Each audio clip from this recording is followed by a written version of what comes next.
Aloha, one and all.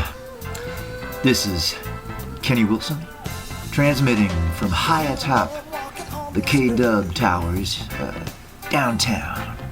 It's now to February 4th, 2016, and we're going to be reading from the book entitled, it seemed like a good idea at the time, The Real-Life Antics of a 20th Century Kid. We're going to be going over a little experience I had with what I refer to as the Great Brentwood Flood of 2008. But before we do, let me just sing you a little song to get us going here.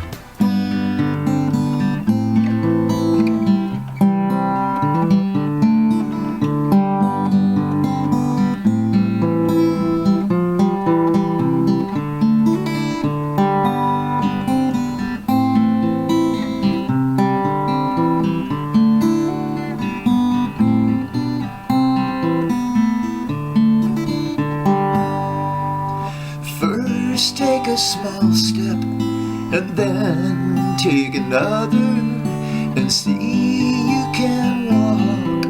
It's harder to not take just a moment to stop and consider, 'cause you'll arrive soon if it's there in your heart.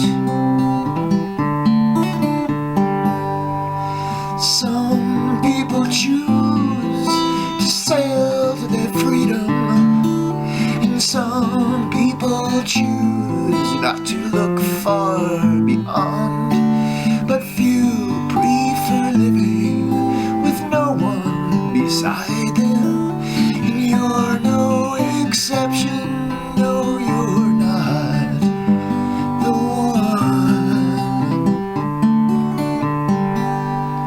Millions of people left unattended, no one to wipe the nose, then tie the shoe, and making believe you're that independent. It comes out on top of you when it's all through.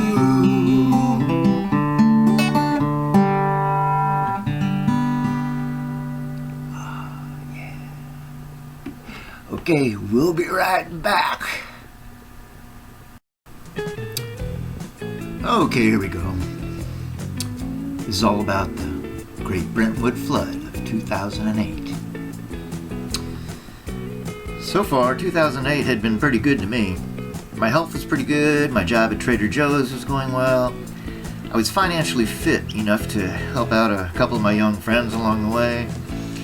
I had dodged another bullet earlier in the year, the run-in with the Maplewood Police Department. I was going to get to vote for my man Ralph Nader again in the presidential election coming up, saw a ton of great music, and I was, although slowly, working on another album's worth of my own music at home, and had taken on the position of musical director for what was being referred to as Joe Stock, the store party that was about to happen. Feeling all right, as Dave Mason would say. On Saturday, September 13th, I worked a full shift at the store.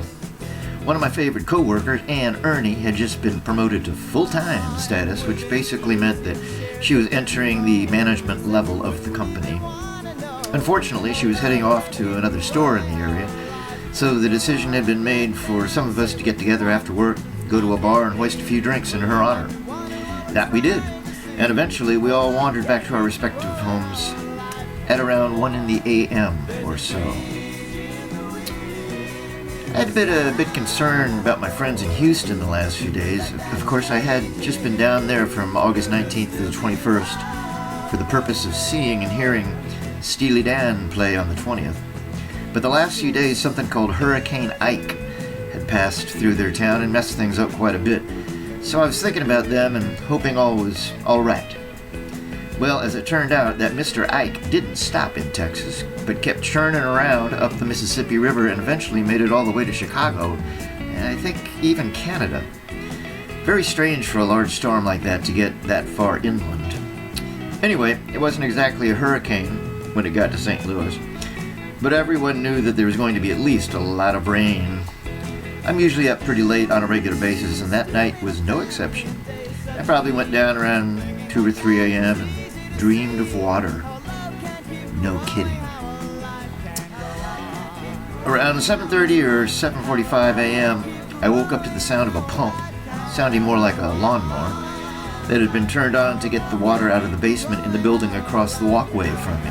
I lived on the ground floor of a garden apartment kind of setup, and when it rained heavily, the water tended to flow in the direction of that basement along the way, so I had heard the pump before. Plus, I'd been expecting some sort of heavy deluge from the remnants of the hurricane, so nothing was unusual at this point in time. And because I was already awake and it didn't seem like the noise of the pump was going to go away anytime soon, I decided to get my body off the bed and hang out in front of the TV for a while. A little after 9 o'clock, I started hearing sounds that I couldn't quite place in a proper context. So I looked out my window to the apartment about 20 feet across from mine, and all of a sudden I heard the guy over there start screaming, and as he pulled his front door open, he came body surfing out of the front door in a wave of water that was almost as high as the door. In thinking over this moment later on, the only thing I could come up with was that the buildup of water in the basement below him had gotten to the point where it just exploded through some wall or something, causing this strange exit of his through his front door. But at that moment, there was no other sign that anything strange was happening. There was no other water that I could see mounting an attack of any kind. But from there on out, everything started moving faster than my mind could compute. About 10 seconds later, I heard a loud crash that I couldn't quite discern from everything else. And within the briefest of moments, water started filling up in the little courtyard. Not really a courtyard, but the space between the two apartment buildings, at a rather rapid rate. The guy who had been monitoring the pumping of water from the other building yelled, "Close your door!" I did that, but immediately it seemed like a mistake. The door started leaking water from the outside into my living room, and the living room started filling up with water. So, not wanting to die in the next couple of minutes, I went to open the door and get the hell out of there. And the door wouldn't open. Even though it opened to the inside, I guess it must have swollen so much that it became stuck to the frame. I pulled with all my feeble might, and it suddenly opened, at which time a wave of water about knee-high came rushing into my apartment. All I thought about, once again, was getting the hell out of there, so I did just that. And as I struggled through the rushing water that was rising so rapidly that it started lifting me up in the process, I started heading toward the entrance of the little courtyard that led to the parking lot that led to... hell, I don't know where anything was leading at this point. Anyway, I was trying to get out of wherever I was. Before I could get to that entrance, however, the water was carrying me up above all acceptable heights, and I ended up on the top of the wall thanks to the rising of the water, where I was able to get a stance. The guy who had been monitoring the pump was standing on the other side of the entrance to our little courtyard. You see, there was this gate, and we looked at each other with nothing really to say. Meanwhile, the water kept rising, but not as fast as it had been. It had only risen about 6 feet in, say, 30 goddamn seconds. Then the guys on the second floor poked their heads out of the window and shouted, "Hey, come on up here!" Well, to go up there would involve jumping back into the water in hopes that I didn't drown trying to get the goddamn door open to their stairway. No thank you. Meanwhile, I heard a girl cry out in the near vicinity, sounding like it was coming from an upstairs apartment somewhere close by. I thought I actually could detect from which apartment she was calling from as I heard her scream, "There's gas in my apartment!" Great. Now, do I try to get to the chick who's screaming, even though I don't really know what's going on up there, or should I just get the hell out of where I was? I thought about it for about 10 seconds and decided that I was barely able to save myself. I'm not even sure of that. And you know what they say on the plane? Always make sure your oxygen mask is on before you try to get the mask on the child next to you, because if you die, you can't be much help to anyone else, can you? Of course, that whole quotation didn't go through my mind at the time, but I'm sure parts of it flew by really quickly. And so I decided to jump in the goddamn water and try to get the hell out of Dodge, so to speak. By then, the water was pretty close to the top of the wall anyway, so I lowered myself into it and started to swim. The parking lot, which was the next part of what used to be land that I was trying to pass through, or over, as it were, was like a 6-foot lake. I proceeded to swim across it to where it meets this little road, which had become a raging torrent of filthy water, coming from wherever it was coming from and heading toward the main road, just up a piece. I didn't know I could swim that well, quite frankly, and when I could swim in my youth, I couldn't really swim that well, so it was even more surprising when I made my way through the lake of the parking lot and out to the raging river, which yesterday had been merely a side street off of Manchester Boulevard. And not only did I question my ability to swim, but I felt that I had to do it with my head above the water because there was absolutely nothing clean flowing through these waters. So I kept my head above it all during my voyage. Of course, once I got out to the raging part of the waterway, I didn't really have to do too much swimming because the force of the flow just carried me on. I just needed to keep my head above the filth, which I can proudly say I did. When I got to the raging part, it carried me to a place where I was able to grab hold of a limb from a tree that used to be quite a ways above the road. Just then, the fire department guys were coming into the scene in a little boat and yelled out to me to grab the limb, which of course I did, as my legs kept going far forward, and I became suspended in water pretty much horizontally, while the rescue guys came toward me. When they got within tossing distance, they did just that, with a rope that they encouraged me to grab in order to save my life. I did just as they said, and the first couple of times the rope fell back into the water, but the third time it appeared suddenly to be in my grasp, at which time I let them pull me to the boat, and from there they motored me over to the beach, which had been a knoll of grass in front of the office depot about 15 minutes ago. They dropped me off and went back to find other survivors. They gave me a chance to try and figure out what had just happened. The first thing I thought was, are any of those old people in there still alive? It turned out that they were, thank goodness. Some had been afraid to go out the door and were standing on various things in order to stay above the 6 feet of water in their apartment. In many cases, the fire guys had to bust open the windows in order to rescue them. Now, this isn't in the book, but it just so happened that my little apartment was in pretty much the lowest point of the whole complex, so maybe it wasn't 6 feet in some of these other apartments. But it was pretty scary. Anyway, where was I? Oh yeah, I think I said in many cases, the fire guys had to bust open the windows in order to rescue them. Right, there we go. Anyway, that was that. Now, what exactly was I supposed to do?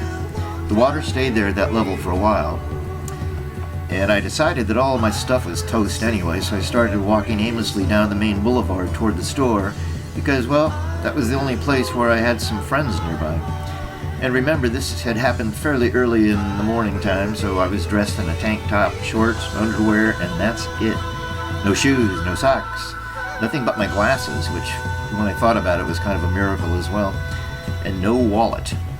Actually, I didn't even think about the wallet at the time. I just started walking down Brentwood Boulevard toward Trader Joe's with a blanket that the fire department had graciously adorned me with, barefoot, looking like some tragic refugee from whatever. When I was about halfway there, Sandra, a gal who I used to see on my walks to work through the park, drove by, recognized me, and stopped to see if she could be of assistance.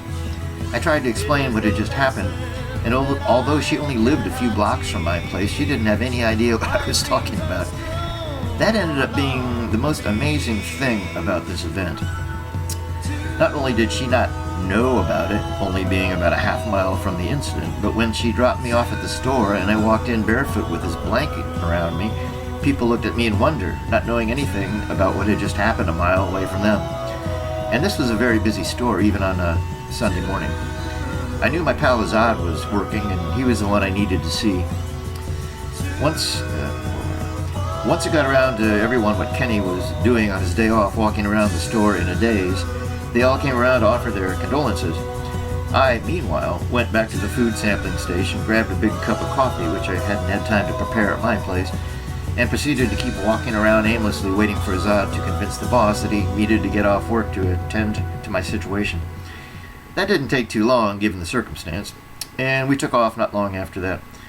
Initially, we went back to the scene of the flood, where the waters had subsided a bit, but were still lingering down in the deepest part of the property that the apartments were sitting on, which, like I said, was just so happened to be right where my place was. The cops who had blocked off the place wouldn't let anyone get anywhere near it. Not surprisingly, there were numerous gas leaks, electrical difficulties, and severe structural damage to the whole complex, so no one was allowed to anywhere near it at all. I was told to come back at 8:30 a.m. the next morning. Okay. So my buddy and I went back to his place. I wasn't quite sure what to do, but my first reflex was to call a family member. I'm not sure why, but man, what the hell. So I called my brother Steve on the West Coast to bounce the thing off his noggin. After that, I fell back into Azad's couch and tried once again to figure out what had just happened. The only thing that I could come up with was that all my stuff was lost to the flood gods. So I tried to relax, had a glass of wine, and waited for the morning to come, when I would be able to get back into my place and see what was left.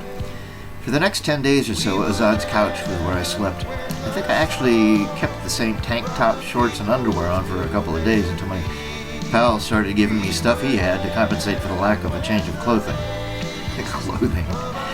Yeah. The next morning I was up early, chomping at the bit to get back into my place. I left before my pal even got up and walked a couple of miles plus to get to the scene in time for the security guys to let me in. When I got there were others waiting for the same thing, as well as a guy from one of the local news stations who was rummaging around for some eyewitness reports of the event. He interviewed me, and I tried to explain my escape and pointed at the tree that I was hanging onto, and the rescue guys came and threw me the rope that led to my rescue. I ended up being on the 6 o'clock news that day. For the next few days at work, people who I didn't even know came into the store and said they had seen me on television. I didn't think anyone even watched the network stations anymore. I guess they do in St. Louis. Anyway, everyone was very nice, thank you. So when the powers that be let us in to inspect our apartments, I ventured into the disaster area. It was a big bunch of filthy mud with things slithering around in it, mixed with all my stuff. When I went into the kitchen area, I came upon the refrigerator, which had been turned upside down and backwards and was leaning on the counter. There was a heavy sound system amplifier which had been sitting close to the front door that had found its way to the furthest point in the apartment and was currently seated on top of the toilet seat. And it was a heavy amplifier. It was like the apartment had become not unlike a big washing machine with everything turned upside and down, mixed with all of this contaminated mud, sticks, and slithering things. There was a water line on the wall that measured exactly 6 feet. I had not long ago gone back to Kauai, and while I was there, recovered all of my vinyl albums from my brother's garage. I had been having such a good time listening to them the last few months, and now instead of a carpet, there was nothing but muddy album covers, CD covers, photos, and remnants of a life gone by, covering the entire 3+ rooms of my apartment. I just walked out in disbelief and went back down to the store again. As I was walking down the boulevard on my way to Trader Joe's, I suddenly realized I didn't have my wallet anymore. I started to imagine the major pain in the ass that it was going to be to reinstitute my identity without a license or any other evidence of my existing in a legal sense.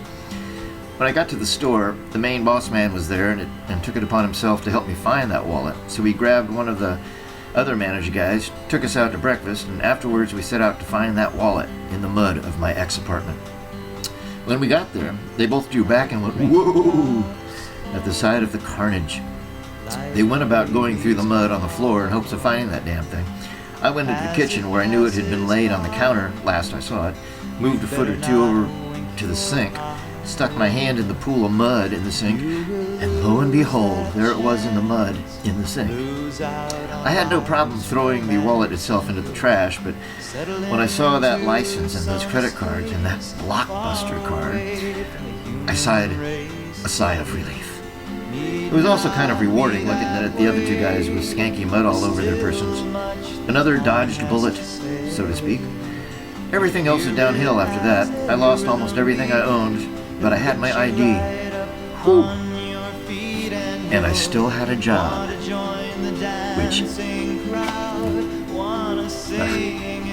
which I appreciated more than ever. Well, all right then. That's about all the time we have for episode 4 of K-Dub's Place. I'm glad y'all get to share this time with me. And of course, we'll be getting back soon with more rollicking, adventuresome, these words, but we'll be keeping readings from the book going, along with a lot of music played and such, and hopefully eventually we'll get around to having some guests on the show and, expanding upon this concept a bit. So, until we meet again, aloha.